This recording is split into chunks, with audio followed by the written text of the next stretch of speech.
Welcome to the Innate Wisdom Podcast. I'm your host, Loren Sofia, healer of my own fertility and health struggles, mother, functional fertility coach to thousands of women, and owner of Innate Fertility. I believe your body is innately wise, and so is your fertility. Sometimes we just need the tools to unlock it in abundance. I'm honored to guide you through each episode where we'll cover not just fertility, but how to rediscover the innate wisdom of your body, restore your connection with your physiology, bioenergetics, and metabolism, and get back in touch with Mother Nature and ancestral traditions.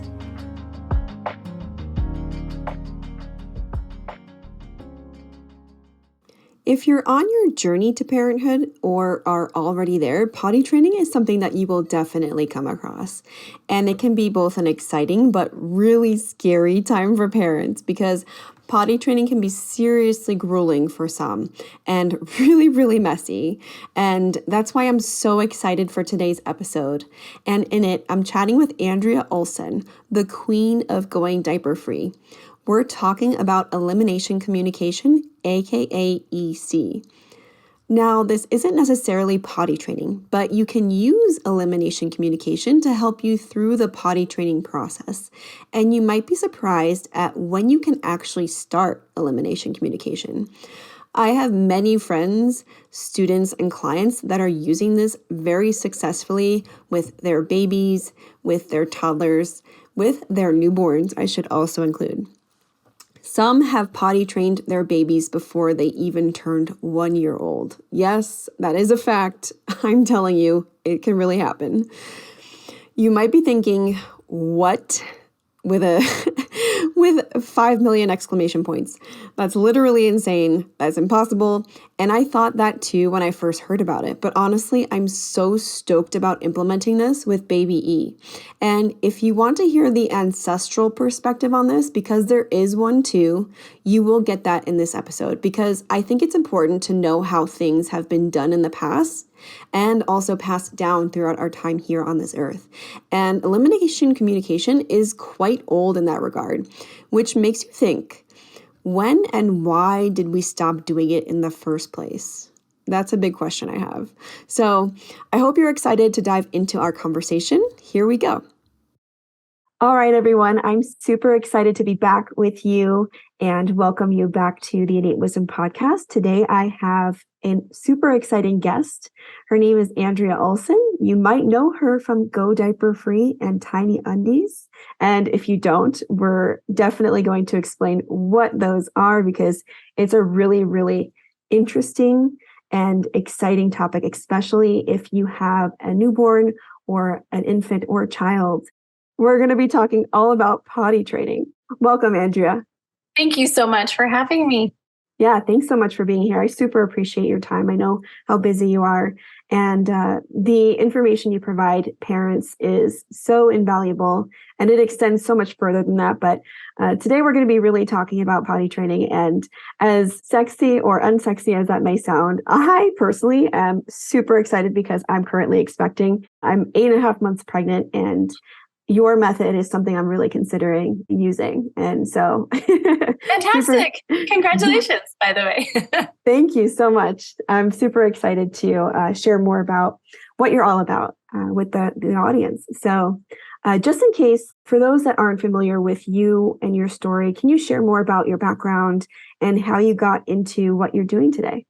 Yeah, for sure. So I teach something called elimination communication. We call it EC for short, and it's called by other names like natural infant hygiene, diaper-free baby, and infant potty training. So a lot of people think that it's a potty training method when actually that's just how we identify it, from mom to mom. Like, oh yeah, it's potty training. And then when you get really into what it is, it's actually quite the opposite, which is what I love because I feel like this fits into what you're all about at your podcast. Innate wisdom is basically a summation of what this practice is that we've lost touch with over the centuries, but especially over the last 60, 80 years. Mm-hmm. Yeah. We've lost touch with a lot of things, Yeah, especially in that time frame, which is just kind of really interesting. But I appreciate the way about that.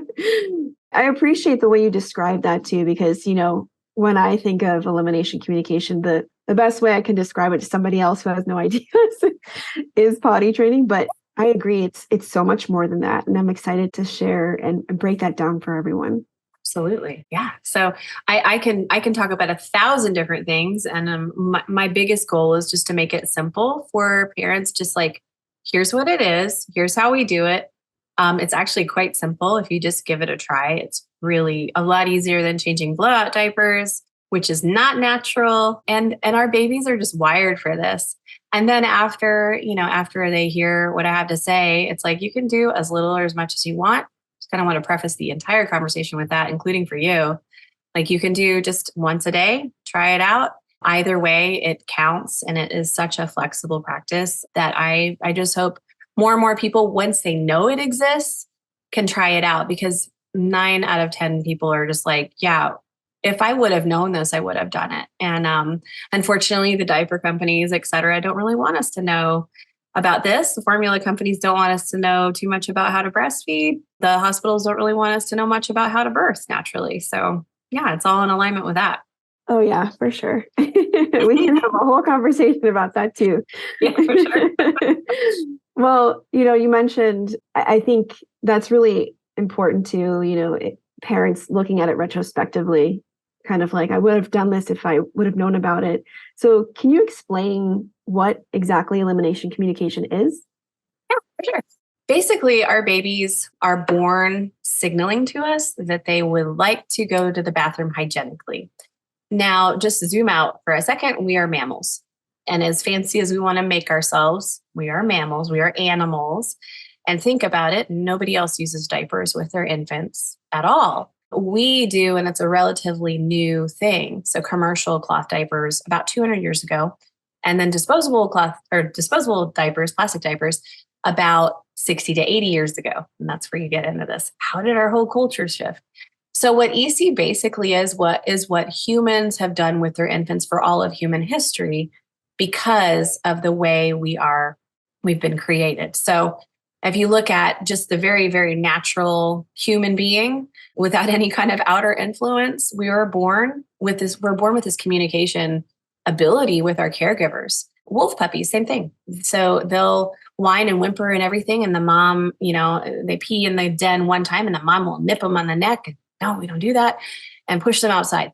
But they will whimper and let them know. If you've ever crate trained a puppy, they won't go in the crate because it's their sleeping space. So that's just an example of those instincts.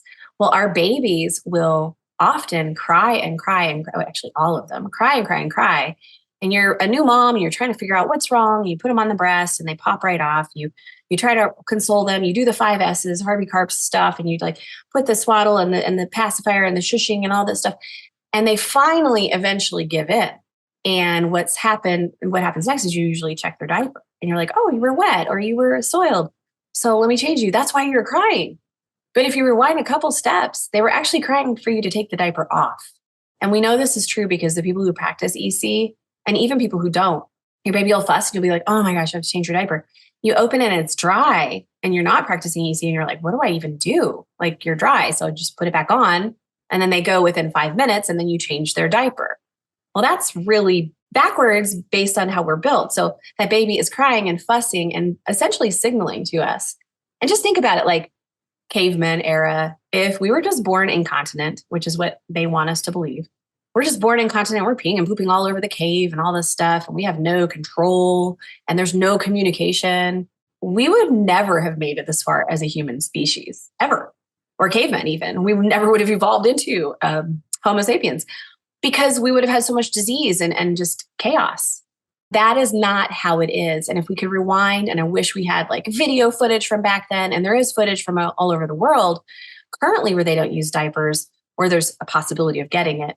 I've seen a little bit of footage on it, but basically babies, and I've just done it with all 6 of my kids, they've all been out of diapers by walking. None of them needed potty training, and all of them pooped in the potty from birth.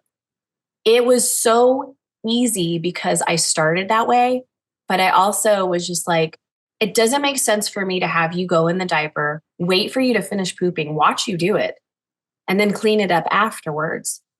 And instead, when I see you doing it, I say, wait, and we work together and, I open your diaper, hold you over something, make a grunting noise, and you go and you're so happy and smiling at me in the mirror or whatever.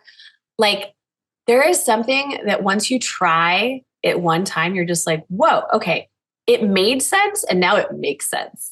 Like this just feels right. It's like when you've figured out how to successfully breastfeed, which I know not all of us are equipped to do. But if you have the right information and you try it and it works, you feel that bonding and that connection and that confidence as a mom. And then the same thing with pottying. Like you just try it one time and you're just like, whoa, that worked. And it felt more right than changing a diaper. And mind you, I use diapers. I use them as a backup. I don't use them as a toilet. I use them as a backup. So like, I'm not expecting anyone to be perfect at it. I'm not perfect at it. But essentially, and I'll tell you like how to know when your baby needs to go and when the best time is to try for the first time. But basically, once you just learn a couple of things, it makes the relationship with the baby so much more smooth because now you got a handle on what's coming in and what's coming out. And so their primal needs that they're just like, oh, I'm making all these noises and crying and just fussy. And nobody wants their baby to cry. Once you figure out what a little bit of those signals mean, you feel competence as a mom or dad, and you're just like, cool, I can handle anything now. So I feel like it really grows us to be able to handle the challenges of, my oldest is a teen and my littlest is a baby right now. It's a crazy spread of skills we need. And I feel like it makes all of us more resilient and interdependent in a real healthy way. I think that's beautiful. And I think you make so many great points. It strengthens the bond between you and your child. You are meeting their fundamental needs, which, as a first-time mom or a new mom, you're struggling to kind of understand that. And the baby can only communicate with you in this one way that it knows how when it's crying.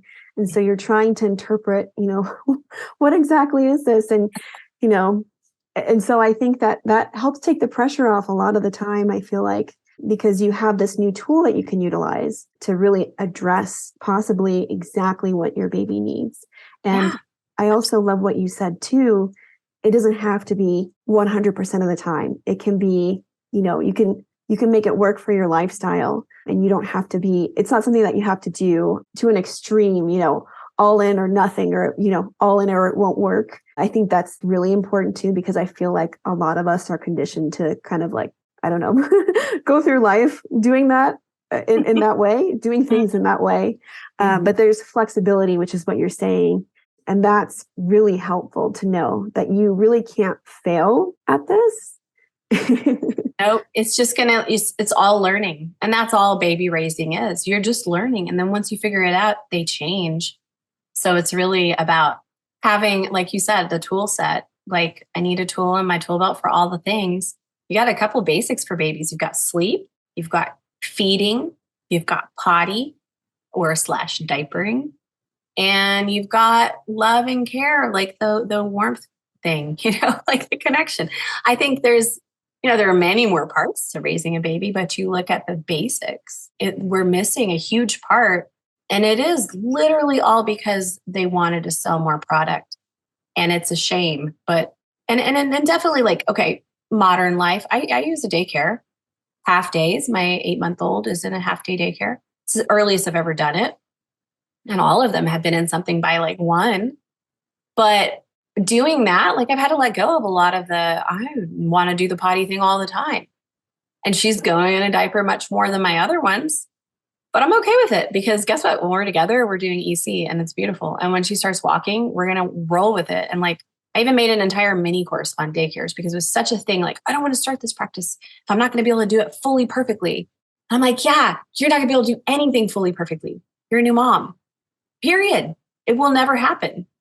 I will commend you if you get anything perfectly because that's just not how we are. You can't.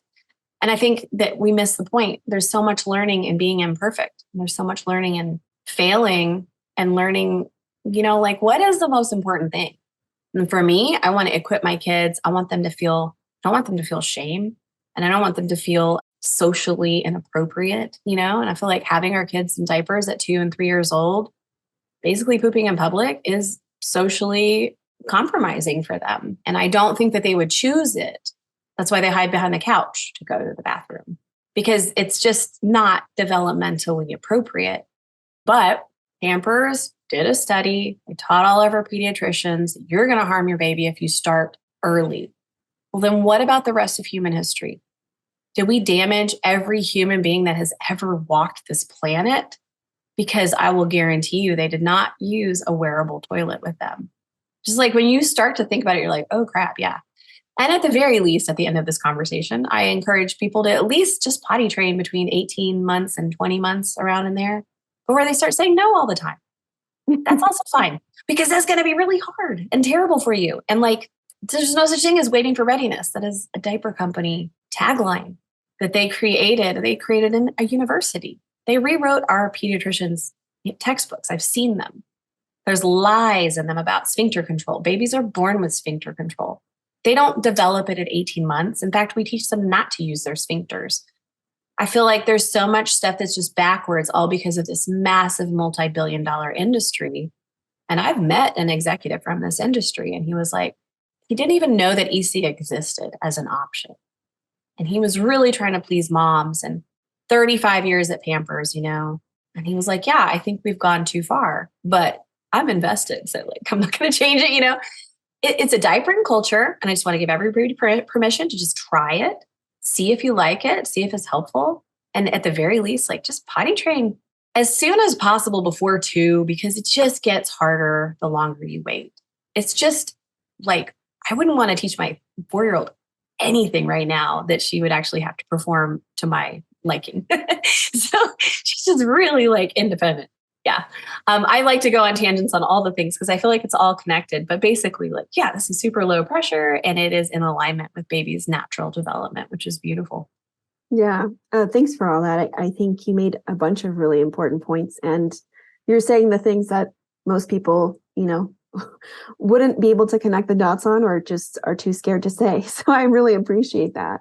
And it's true, especially for a vulnerable first-time mom or vulnerable first-time parents, you're kind of at the mercy of all this marketing. You're being bombarded, and it can be overwhelming to kind of sift through the noise and make decisions that are really aligned because you're getting so much unsolicited advice too, even from the people closest to you. I mean, my mom, my parents, they were like, what are you doing with your babies? And then I showed them and they were like, oh yeah, that's what grandma must have done. Like, then you start thinking, I just feel like the EC takes something off your plate. Like you don't have to clean up disgusting blowout diapers. I can count on 2 hands how many I've ever had to, over 6 babies, clean up. And that's a daily reality for most new parents, for every new parent who doesn't do EC. Mm-hmm. Like it is literally overnight that you can poop train, I put in quotes, a baby because it's so instinctual. Like they don't want to do that on themselves. You wouldn't want to do that on yourself. So, yeah. No mammal would. No, it makes a lot of sense. So what does EC really look like, if you're trying to do it, if you're not using diapers, basically? Like, what does that look like? Do you hold the baby over the toilet? Do you hold it over a special EC toilet? Kind of thing. We do. I mean, so you can use a mixing bowl. A lot of people at postpartum, your body's all wonky. So a lot of people just use their sink because it's just usually breastfed babies. Like everything's benign when it comes out and pretty fluid. So some people choose to do that. Some people, you can squat in front of a toilet and like put a stool underneath your bottom. Because postpartum is a sensitive period. There are ways to hold. So you basically hold them underneath their thighs or on the backs of their thighs. And you don't like open or anything, just like comfortably hold them there. If it's a boy, you kind of press your finger down on the penis so it doesn't spray all over the wall. I was going to ask about that. Yeah. But girls also spray straight out often. So it doesn't, you can like cup it with your hand. But my preferred tool is a top hat potty. The top hat potty is made for newborns. You squeeze your legs. It's between your legs and you squeeze your legs together to hold it in place. And then you hold the baby over it.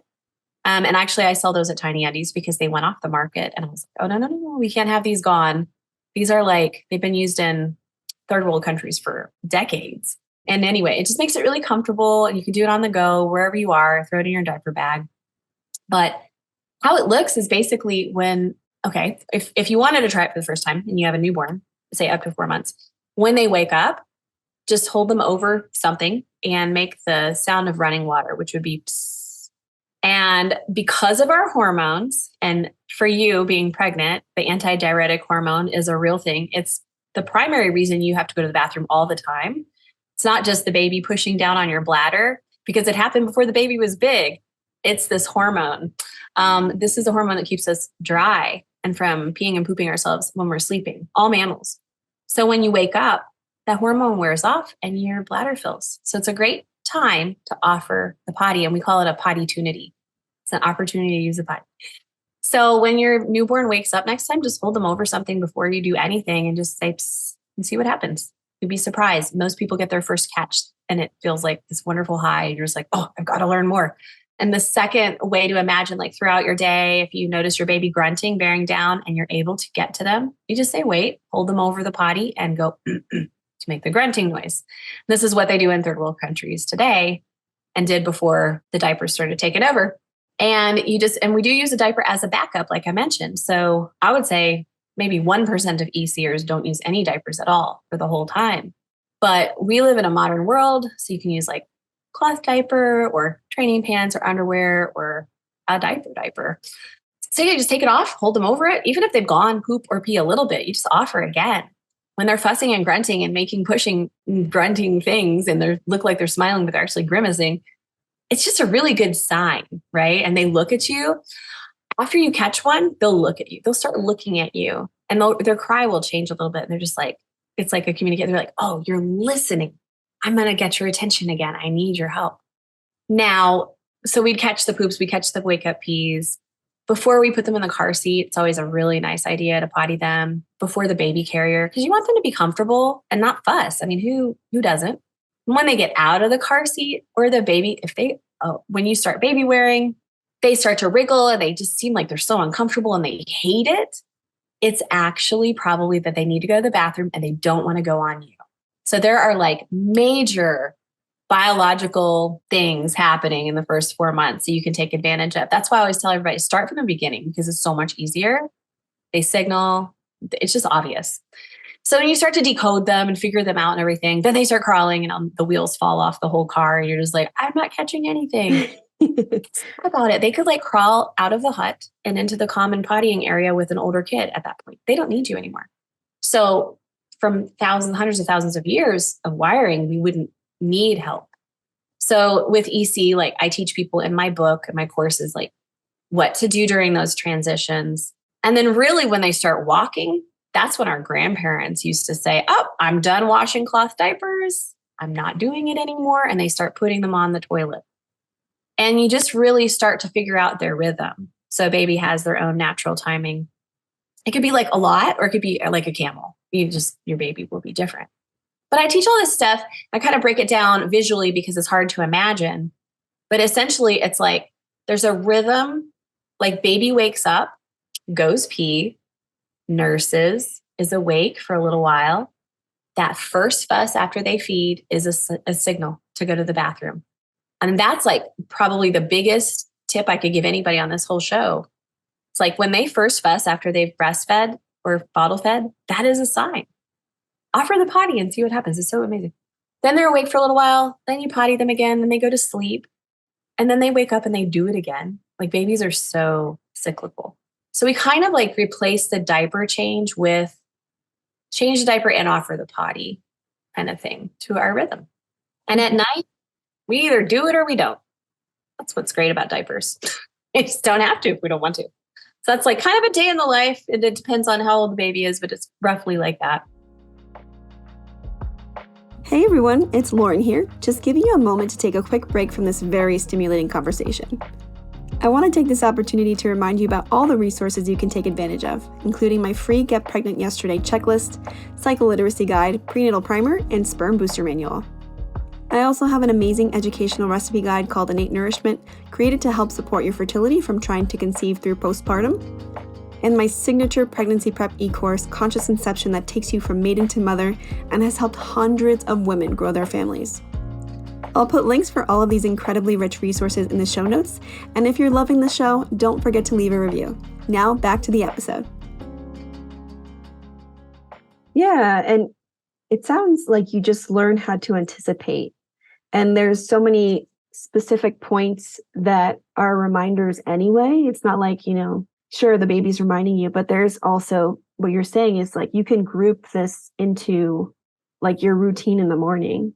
Yes. And that's super, I feel like, accessible, you know? Yeah. Like, do you go to the bathroom when you wake up? Yes. And then do you get something to eat? Sure. And then do you usually have to go to the bathroom after your coffee, maybe? Yeah. Like, we're just humans. That's all. Yes. And I have to say to one of my students, my course students, she has implemented elimination communication from the very beginning with her daughter. And she's 6 months now. And it's beautiful. It's like she's having amazing success with it. So much so that like she'll just roll over, her daughter will just put her hand on her face at night and be like, I need, and she's not even speaking. She just, she has a way of letting her mom know at 6 months that she has to go to the bathroom. And it's amazing. That's so cool. Well, my baby on a hike the other day at 7 months old looks up at me and I'm wearing her in the baby carrier and she does the T shaking, which is the sign for potty that I used from the beginning. And I said, oh, okay. So we stopped. My partner gave me the top hat potty out of our hiking backpack. I squatted, stuck it between my legs, took her diaper off. It was wet. She had a giant pee in the potty. Put her diaper back on, put her back in the carrier. She instantly fell asleep. Had the most amazing hike with this sleeping baby. The other day in the car, she signaled at me too. She just looked at me and just started signing. And I was like, oh, this is amazing. It's happening. Of course it's happening at 8 months. This is when they start to sign. But how it all fits together with like everything, it's like the missing piece. It's so nice to have all the pieces, Mm-hmm. Yeah, when it's really working and you're in a groove with your child, I think that's that's the ultimate connection there. You're understanding your child and their needs and you're able to meet them.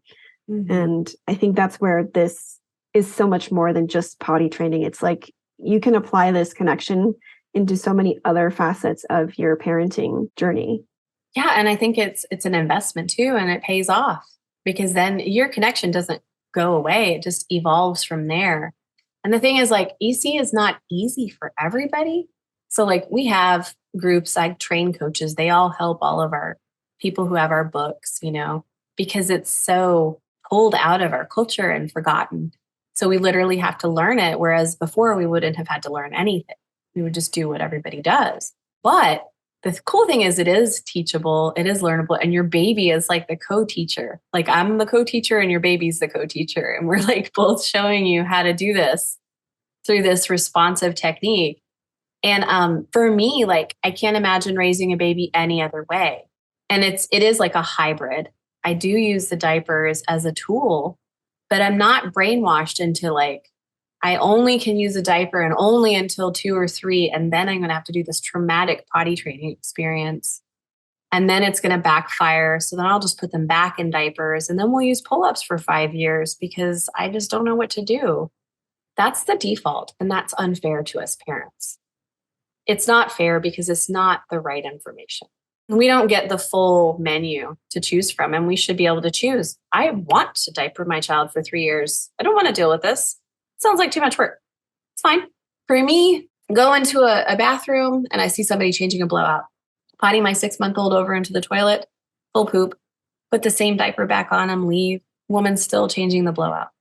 And I'm feeling terrible for them because they're both like crying and freaking out. And it's just this wrestle match, That woman didn't get the benefit of knowing that there was an option, and neither did her baby. It's my mission, just to make sure people know. And it, like your client, it's so beautiful when you see it like harmonizing. It's just like, oh, okay, this makes sense. Mm-hmm. Yeah, I appreciate the passion behind the mission too. It's, it's not about controlling either. Like, you mentioned it's not going to work for everyone, but the fact that you're bringing attention to this thing that has existed for so long, and we have amnesia, kind of like we have amnesia about a lot of things. We do. But it's part of this relearning and getting back in touch with, traditional things traditional practices and things that really are much more aligned with our physiology almost, and the way we're meant to live. And so I really appreciate that. And I think it's beautiful. Yeah. Absolutely. And I want co-sleeping, all the things, breastfeeding. I've given birth unassisted 3 times out of 6. Like I am in it for the experience of like, what is it supposed to be like this life with our kids and birthing and raising and all of that. And like, what can we try and what feels good and what feels right? And what is just like, that's not mine. You get to like prune all the things, the overload, and just kind of find yourself. Like I couldn't even cook 13 years ago. And now I've figured that out. Like there's so many things that we get the opportunity to re-explore and learn that really is inside, but also some of it we just have to learn. It's good that we have so much connection so we can learn from each other, Yeah, I love that. I love that so much. And you're part of creating that connection too, which is great. Yeah, it gives So, me purpose. It's fun. yeah, absolutely. And that's important too, to have fun while you're doing it. For sure. Oh, it's so much fun. This whole thing is so much fun. Like I'd rather have fun than like try to stress about potty training. I agree. I think fun, that's, I'm in the fertility world, and I think there's so much stress that comes with trying to get pregnant and also being pregnant. And I think the most important thing is to make sure that you don't lose sight of what makes you happy and brings you joy and allows you to have fun. Because you need to nourish your soul too. Completely. And then also like the creation of a baby should be fun. Like there's all this stuff that just gets lost. Like, no, it's actually quite wonderful. All of it can be. And yeah, I have 6 kids. So man, we have intensities. There's a lot of stuff. My belief is just setting good foundations from the beginning is really important. And then I feel every day just a little bit of parental failure, like, oh, I'm doing this wrong, I'm doing that wrong, and I don't know what I'm doing, but it's because I'm doing it without a community, like we all are. And I'm glad for people like you. We gather communities online because we don't have that in person. And this is what we get. And I think it's a blessing. It's great. Not ideal, but great. It's better than nothing. Better than nothing. Right. Yeah. Well, I do have one more question.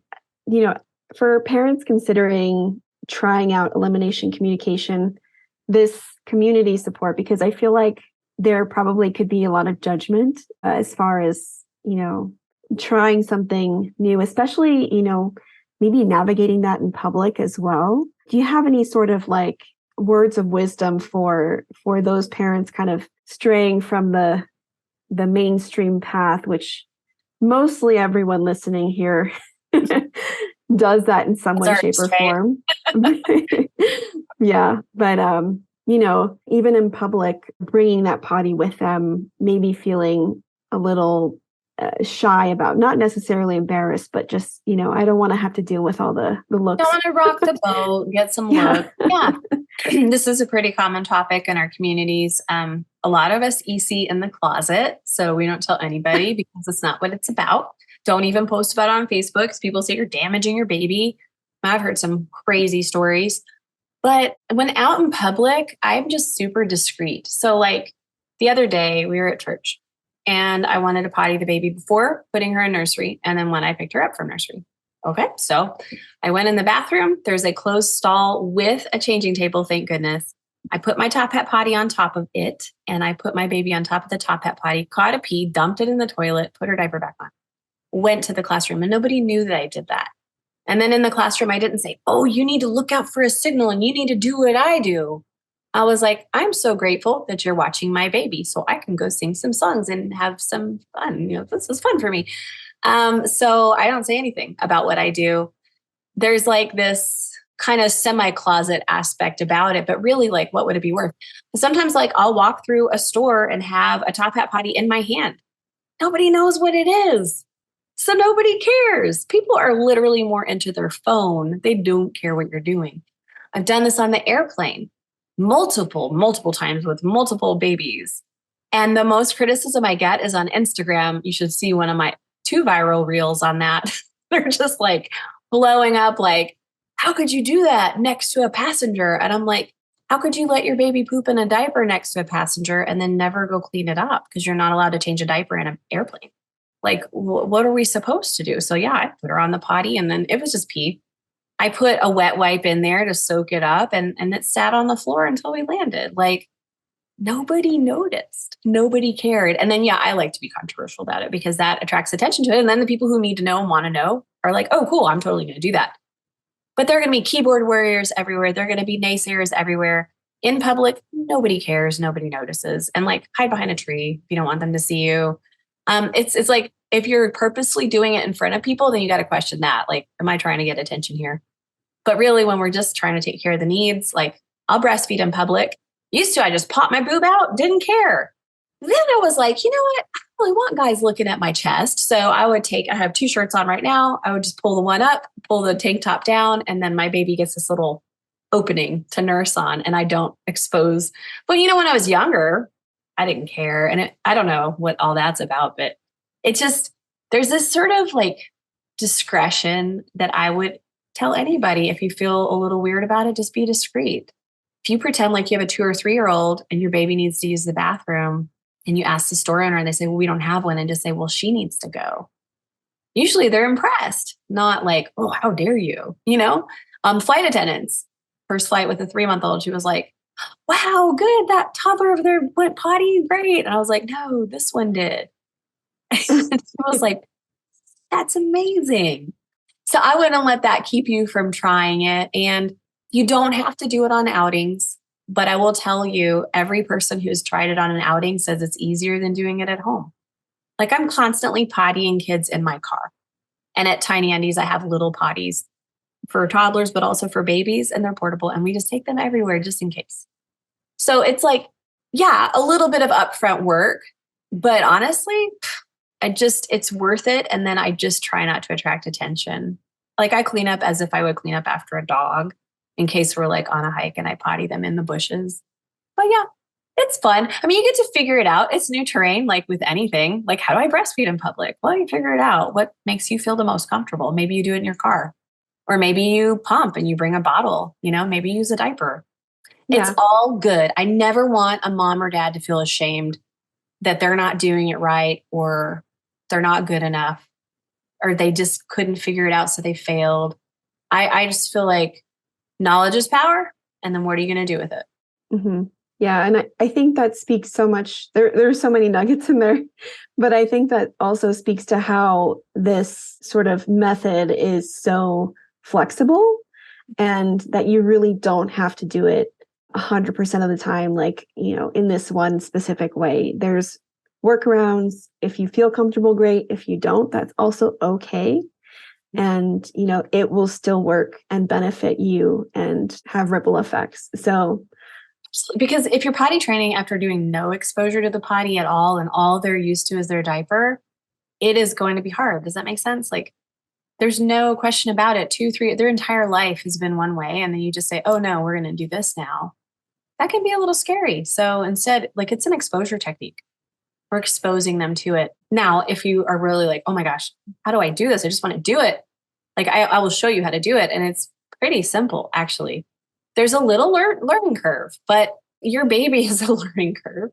So I'm sure, like, if you're a gung-ho and you want to figure it out, just come see me and like, I'll show you exactly what to do. But I do feel like, yeah, once you find your own personal groove with it, it just fits. You find a way to fit it into your life, and you have the right to do that. You don't have to fit your life into this. You fit this into your life, and it's got to flow. I think that's beautiful too. Not forcing something and feeling like you have to flip your entire life over to experience the benefits of this, or anything really. Otherwise, it wouldn't be sustainable. No, you lose yourself, and then you're depressed and you don't know why. And it's like, yeah, no, your baby doesn't want that for you. They want to know, what's it like to be a grown-up? Show me, bring me along for the ride, And this is it. Like, grown-ups use the toilet. Let's do it together. I love it so much. Well, Andrea, it's been amazing chatting with you. And I do have one more question. And, the podcast is called the Innate Wisdom Podcast. So I would love to ask you if you had one thing to share with the audience that they could start doing today to unlock more of the innate wisdom of their body. And you already gave a recommendation, but if you have another one or want to remind everyone what that was, feel free to share. Yeah, to unlock your innate wisdom today with this particular method, next time your baby wakes up, any age, just hold them over the potty and say, psst. Or if they're like already walking, set them on the potty and see what happens. I mean, it's really amazing once you just stop and take the diaper off and start. Just try something new. Just be aware of something in a new way. I think that's going to unlock a lot. If you just do the opposite of what you're used to doing and just listen and look and observe, it's great. Like you'll learn absolutely something will unlock there.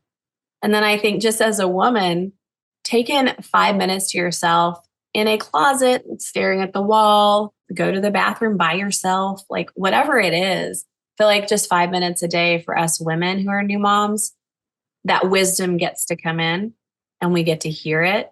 And that is valuable. So like if you're able to wake up a little early and have that time, it's something I wish somebody would have told me when I had my first baby. Just like, don't forget to take that time for yourself every day to just have some quiet and tune into your wisdom, because that is literally where all the answers are. We just need to stop and listen for a little bit and they're there.